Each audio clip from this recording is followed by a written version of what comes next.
Assalamualaikum warahmatullahi wabarakatuh.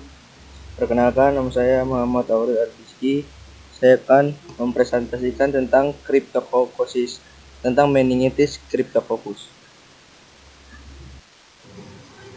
Cryptococcus adalah jamur berkapsul golongan ragi.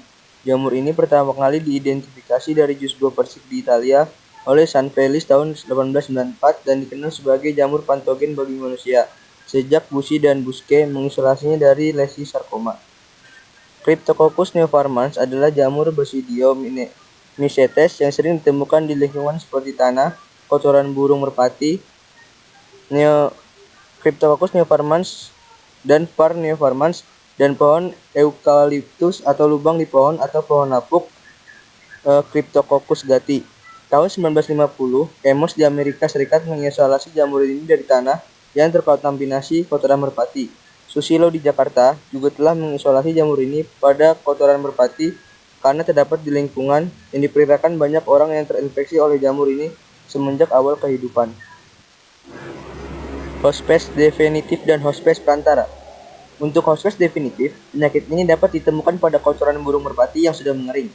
Dan untuk hospes perantaranya, penyakit ini dapat ditemukan pada debu atau tanah yang sudah tercemar oleh kotoran burung merpati yang sudah mengering dan tertiup dan terhirup oleh manusia. Nama penyakitnya. Penyakit Cryptococcus yang bersifat sistematik disebabkan jamur Cryptococcus neoformans atau C. neoformans. Infeksi dapat terjadi bila jamur terhisap masuk ke dalam paru-paru. Jamur ini tersebar di berbagai tempat, sering ditemukan pada kotoran burung, tanah dan rongga pohon, atau pohon lapuk. Cryptococcus paru merupakan infeksi kedua terbanyak oleh jamur Cryptococcus setelah meningitis Cryptococcus. Penyakit yang ditimbulkan bervariasi dari kolonisasi jamur di paru yang bersifat asimptomatik, meningitis yang mengancam jiwa. Cara infeksi. Infeksi dapat terjadi bila jamur terhisap masuk ke dalam paru dan dapat menyebar ke manusia melalui kontak dengan kotoran hewan atau buah mentah yang tidak dicuci. Selain itu, infeksi ini juga dapat ditularkan lewat kontak langsung dengan orang yang terinfeksi. Orang yang memiliki sistem imun lemah, seperti pengidap HIV, berisiko tinggi untuk tertular infeksi ini. Morfologi spesiesnya. Cryptococcus neoformans berukuran kurang dari 2-6 mikron dengan kapsul polisakarida berukuran 1-30 mikron. Yang dapat dilihat seperti contoh yang ada pada gambar, ini adalah contoh Cryptococcus neoformans. Untuk siklus hidupnya, kita bisa lihat pada gambar. Yang pertama itu zigot ke spora, dan ke hyphae, dan ke dikarion. Untuk siklus hidupnya bisa kita lihat pada gambar berikut. Epidemiologi. Epidemi AIDS menyebabkan prevalensi Cryptococcus meningkat dan menjadi penyebab ketiga infeksi oportunis setelah pneumocystis dan Candida. Curie dan kawan-kawan melaporkan pada periode 1965 sampai 1977 dilaporkan 1.277 kasus yang terbukti terinfeksi jamur Cryptococcus. Haji dan kawan-kawan melakukan evaluasi insiden tahunan Cryptococcus di 4 kota besar di Amerika Serikat, seperti Alabama, Atlanta, Houston, dan San Francisco, dan ditemukan insidensinya bervariasi dari 17 kasus di San Francisco tahun 1994 sampai 66 kasus di Atlanta tahun 1992 per 1.000 penduduk dengan AIDS. Diperkirakan terjadi 2-15% kasus pneumonia Cryptococcus yang berhubungan dengan meningitis Cryptococcus.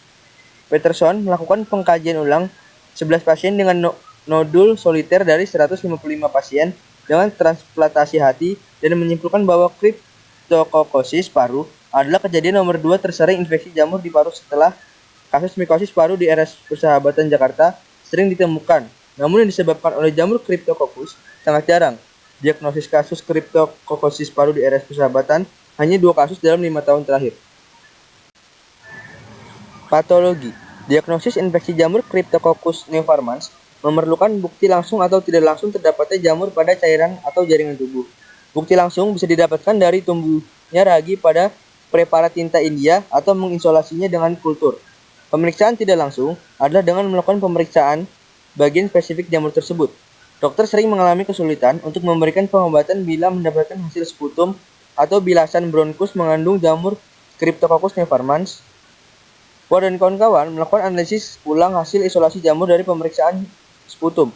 Bilasan bronkus atau cairan pleura di beberapa rumah sakit di Arkansas, Amerika Serikat, mereka menemukan hanya 9 dari 17 kasus yang benar Cryptococcosis paru dan yang lainnya hanya kolonisasi jamur dan dapat sembuh dengan sendirinya. Gejala klinis. Gejala yang dapat ditemukan pada kasus ini dapat berupa batuk 54%, nyeri dada 46%, sputum yang produktif 32%, penurunan berat badan 26%, demam 26%, dan hemoptisis 18%. Gejala lain yang jarang ditemukan dapat berupa sesak nafas, keringat malam, dan obstruksi vena cava superior. Satu kasus dilaporkan alergi pada pneumonia Cryptococcus dengan gejala urtikaria, hipotensi, dan sesak napas. Kasus lain menyerupai tumor pankoas. Juga pernah dilaporkan kasus Cryptococcus paru yang bersamaan dengan infeksi tuberkulosis. Diagnosis laboratorium. 1. Pewarnaan. Sediaan langsung dengan sediaan basa tinta India atau nigrosin didapatkan bila hitung sel jamur lebih dari 105 sel per mililiter dari cairan cerebrospinal.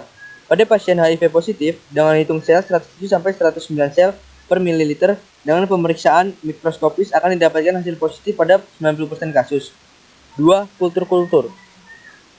C. neoformans merupakan baku emas untuk diagnosis Cryptococcosis. Kultur dapat memakan waktu sampai 2 minggu.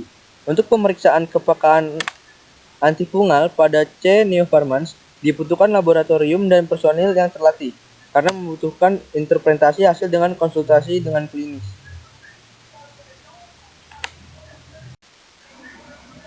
Pencegahan dan pengobatan.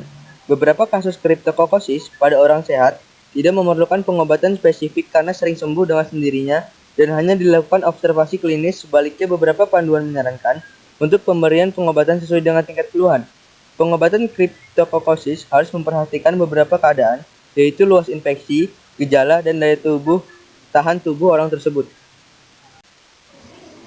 Studi kasus. Dilaporkan sebuah kasus seorang pria usia 24 tahun dengan keluhan benjolan di kepala yang sudah dialami 1 tahun ini. Sebelumnya, pada 1,5 tahun yang lalu, pasien pernah mengalami kecelakaan di kepala dan menjalani penjahitan luka di instalasi kesehatan yang lain. Oleh klinis, pasien didiagnosa awal dengan soft tissue tumor di kepala. Hasil pemeriksaan fototoraks dan darah rutin tidak dijumpai kelainan apapun. Beberapa hari kemudian, dilakukan tindakan operasi pada pasien. Selanjutnya akan dilakukan pemeriksaan histopatologi jaringan beserta kulit yang berasal dari kepala berwarna coklat keabuan, permukaan tidak rata, konsistensi final. Berdasarkan gambaran mikroskopis dan mikroskopis, jaringan dari kepala didiagnosis dengan infeksi Cryptococcus. Adapun varietas jamur ini tidak bisa kami simpulkan oleh karena kami tidak melakukan kultur jaringan pada kasus ini. Bisa kita lihat pada slide, itu adalah tampak kelompokan sel bentuk bulat dan berbagai ukuran, yang kiri dan kanan. Dan yang bawahnya adalah tampak kias berbentuk bulat dengan berbagai ukuran dan gambaran makrofag di sekitarnya. Sekian presentasi dari saya, kurang lebihnya mohon maaf. Wabillahi taufiq wal hidayah. Wassalamualaikum warahmatullahi wabarakatuh.